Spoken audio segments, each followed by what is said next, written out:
The most important thing that you and I can do in regards to the Torah in our home is to be sure that our Torah values are passed on to the next generation.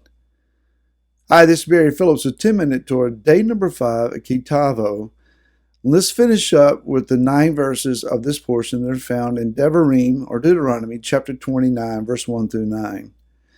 Verse 1 says this: These are the words of the covenant which Yahweh commanded Moshe to make with the children of Israel in the land of Moab, besides the covenant which he made with them in Horeb.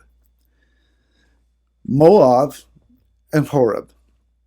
Between the advents of these two givings of the covenant, there's a lot that has taken place. At Horeb, the people were fresh in their deliverance from Mitzrayim. They'd seen the plagues. They had crossed through the sea. They had made their initial journey through the wilderness. They had had water to flow to them from a rock. They'd had miraculous food. They had seen consistently every morning the pillar of a cloud and at night the pillar of fire. They had seen their adversaries destroyed in waters behind them. They had already learned to question Yahweh. Is he real and with us or not? And then Yah shows up at Mount Horeb or Sinai. They hear his voice. They see the display of his presence. And they are the recipients of the initial 10 words of the covenant of the Torah. Wow. At that point, they are a radically changed people. They're still in their minds a slave, quite a bit so.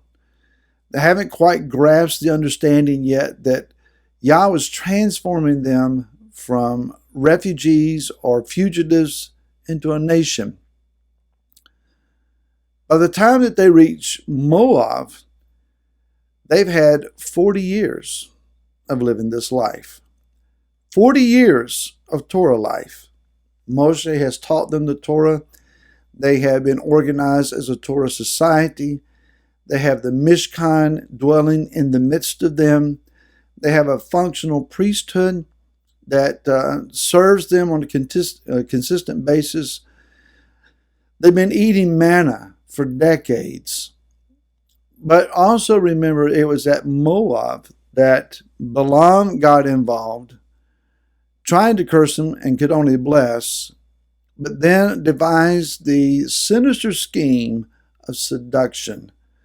Moabite and Midianite women brought about the deaths of over 24,000 men of Israel. This is a severe blow. It shows a chink in the armor. It shows a vulnerability in the nation of Israel. They're not invincible. They can be when they are walking obediently, when they are serving Yah with all of their heart, their mind, and their being. He does indeed go before them, as demonstrated with Og of Bashan and Sihon, king of the Amorites. They win decisive and overwhelming victories. But there is still a weakness, a proclivity among them to return to the idol gods of their past, an ability for them to be caused to lust after what is fleshly, what is natural, what is earthly, forsaking the heavens and the spiritual for the immediate and the physically gratifying, living by the eyes rather than by the senses of the spirit.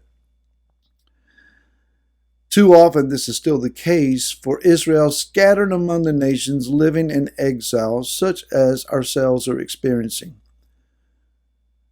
The question is, between Horeb and Moab, are we going to refine, define, and institute the Torah as our entire understanding, as our means of living, as the acceptable culture in our homes and congregations? We still playing the games of maybe some today, a little less tomorrow. We'll see what my eyes see and we'll respond. Unfortunately, when these values are not consistently and constantly instilled and enforced in our homes and in our families, our children pick up the ability to discern between good and evil, eating from the wrong tree. Vacillating is the word that I'm looking for, between what is spiritual and satisfying to the inner man and physical and that which is satisfying to the outward man. Now, we can be Torah terrorists in our homes as well as among our family members and in our society around us. We can terrorize even our own children. But to love Yah with all your heart, to be passionate for the name of Yeshua, to be consistent in the compassion of Yah, especially to our home, to walk with joy in our heart, to be realistic, and understanding that being genuine and being real with people is of vital importance. You can't put on a religious persona, a religious performance, and then couch it all in, well, I'm just trying to obey the Torah. We're men, we're women, we're people.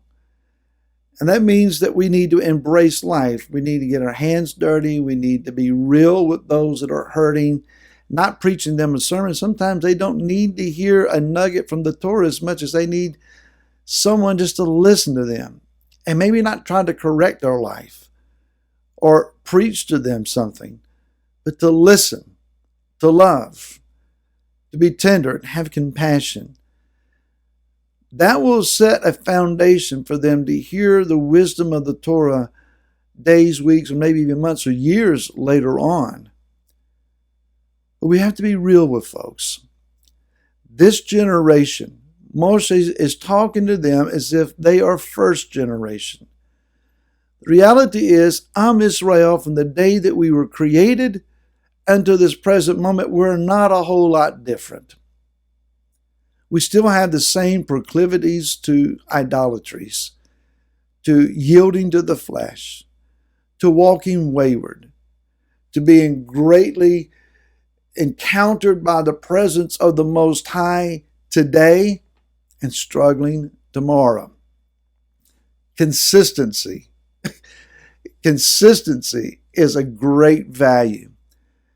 Just simply trying to walk it out a day at a time. There's a sports illustration here that if one gets up to bat in baseball and they hit a home run, and their mind the next time that their time to bat comes up is, can I hit another one? It's not important that you hit a home run the second time in a row as much as it is just get on base. If you got to take a walk, if you just get a single, a base hit, the important thing is get on base. Provide your team a scoring opportunity. It's not all about you. It's about us. We are a community. So if you do great today, you encounter someone, you do a great thing for them, you do an incredible mitzvot from the word, you come home and you feel like I hit a home run today. Tomorrow, don't set the standard so high for yourself that you can't reach it. Get on base. Have a good day. Keep your heart fixed. Keep your eyes clear. Keep your mind rightly focused. Speak slowly and carefully. Listen very, very well. Be more apt to listen than to speak. Be tender-hearted. Seek the Father. Do something that is constructive, simple. It may not be another home run day, but if you get on base and you keep adding those days together, you achieve the consistency that Am Israel needs. When we get into the land, it's going to be about consistent kingdom days, training our children with a consistent walk so that they can look at their parents and say, I want to be just like that. I want to love, I want to have their compassion, I want to be genuine like them, and I want to know the Messiah as they know him. Shabbat Shalom to you and your family. May the Father's presence encounter you in an amazing fashion on this day. We'll see you again next week. Until then, Shalom.